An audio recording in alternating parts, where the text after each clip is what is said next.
With ancient songs bidding farewell to the harsh winter of Ukraine, and the staffs of knights and armored warriors pounding against the frozen ground, the unforgettable celebration of Maslyantsya commences outside of the capital as a farewell ceremony to winter and the celebration of the awakening of spring. Although no exact date can be specified, Masliantsya dates as far back as pagan and Christian predominance during times of high culture. It is a religious and folk holiday, embarking the beginning of a new agricultural season.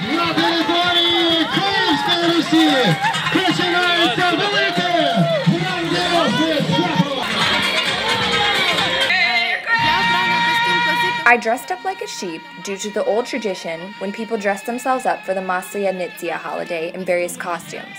Sometimes they would choose to be some sort of animal characters. Sometimes they were mythical characters. So we are continuing this tradition that was established during pagan times. My mission, while wearing the sheep costume, is to bring people joy, sharing spring's arrival, have fun, and make sure that other people have fun as well. I decided to pick the sheep character because it's mentioned in numerous fairy tales.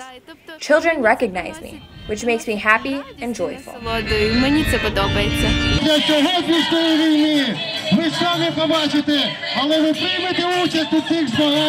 The festival represents the sun and its battle with winter, as well as the last chance to partake in winter social activities, not appropriate during the hotter and simmering months of spring and summer. Although the year of 2012 brings a more modern approach with everything we do in our physical world, Ukrainians have made it a point to celebrate Maslyantsya in its original form and with its original meaning.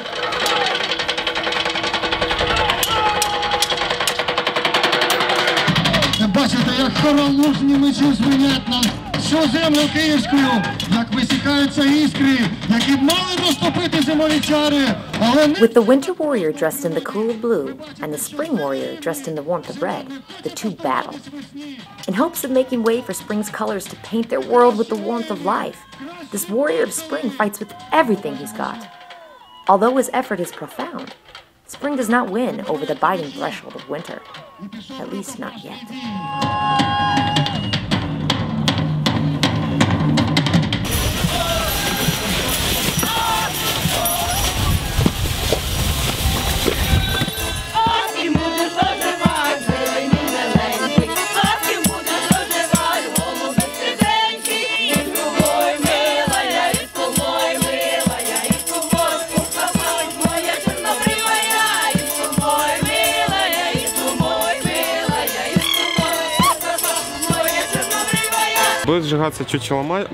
I'm going to burn down Masliana's doll with a fire arrow the way it was done in 8th, 9th and 10th centuries. That was a very prestigious ritual, usually performed by the prince or someone of blue blood. He would show up at his porch and inflame the Masliantsya doll with his burning arrow.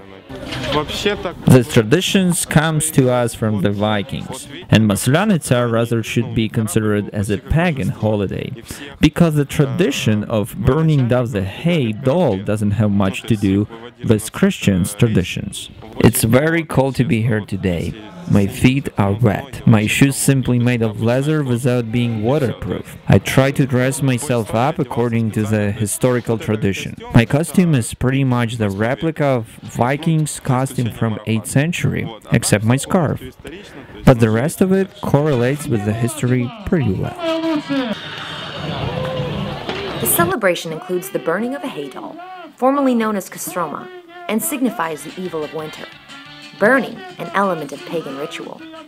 The mascot is burned, symbolizing the ridding of winter and the invitation of a good harvest for spring and summer. I welcome you to this park, and I'm happy that I have a chance to promote the ancient culture of Kyiv Rus. I'm very pleased that today, like our ancestors thousands of years ago, we celebrate Masliantsya exactly the same in 2012. We have the purpose here to restore ancient Kyiv. We know about the glory of ancient Rome, Jerusalem, and Babylon. The ancient history of Kyiv deserves to be recognized among these great cities. Kyiv is the ground zero for the whole Eastern Europe civilization. Back in the day, our ancestors believed that today winter meets spring, and they have a fight with one another where spring wins. It means that the power of love and warmth always overtakes the power of coldness, which was considered an evil power. So today we have the transition from winter into spring. It's the time when we plant wheat and other agricultural plants that grow on Ukrainian soil. Along with that, we are transitioning to the new spring life. Ukrainians have preserved and revived a lot of their important celebrations from the restraints of the Soviet Union and the change to a westernized world. In fact, the mere celebration of the sun festival, Maslyantsya, speaks of a greater understanding the people have for their roots in the Eastern European world.